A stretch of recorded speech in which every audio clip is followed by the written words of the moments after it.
And he was really masterful at this because he had to sort of lean on other things to help get that heat because he wasn't always the biggest guy. So he tried to make up for that with antics like the bagpipes and the microphone work. And he got in the business at a much different time. Of course, Roddy moved 23 times before the age of 13 and then wound up as a teenager sort of being on his own.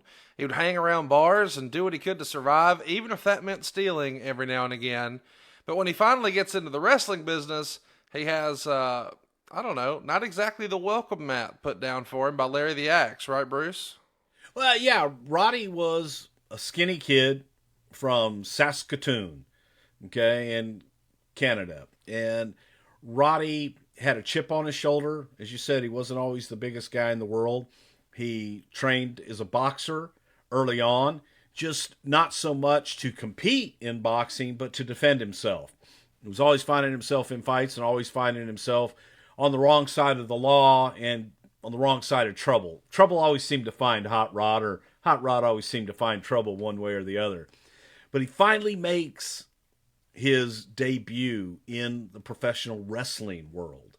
And his very first match ever in wrestling was against a gentleman by the name of Larry the Axe Hennig. And Larry Hennig was probably about 310, 320 pounds at the time.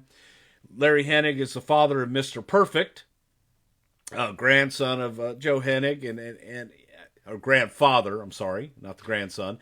But Larry was a double tough son of a gun, and Larry introduced Roddy to professional wrestling in the stiffest of ways by beating the hell out of him.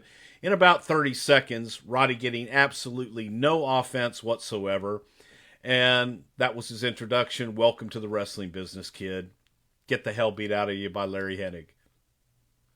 He doesn't have the easiest road here. You know, being a smaller guy and a youngster, he finds himself on the end of a lot of hazing. So to avoid that, he would actually stay in his car until right before it was time for the matches. And then he would go in. And he would even look for other places in the arena to shower other than the locker room just to avoid any sort of potential hazing there. And allegedly would carry his bag to the ring during his matches just to make sure nobody could mess with him. He really did have sort of a don't trust anybody start to professional wrestling, didn't he, Bruce? Yeah, I think that Roddy, just coming up in life, had the attitude of not to trust anybody. Roddy had a tough upbringing. And as a young man, I think that he really didn't trust people in authority very much.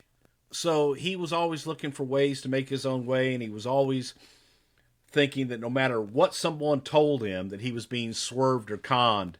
And just had that I don't trust anyone attitude. So if there was scuttlebutt, he listened to a lot of the rumor and innuendo, and he looked around and said, well, I don't want to be a part of that. I'm not going to get caught here.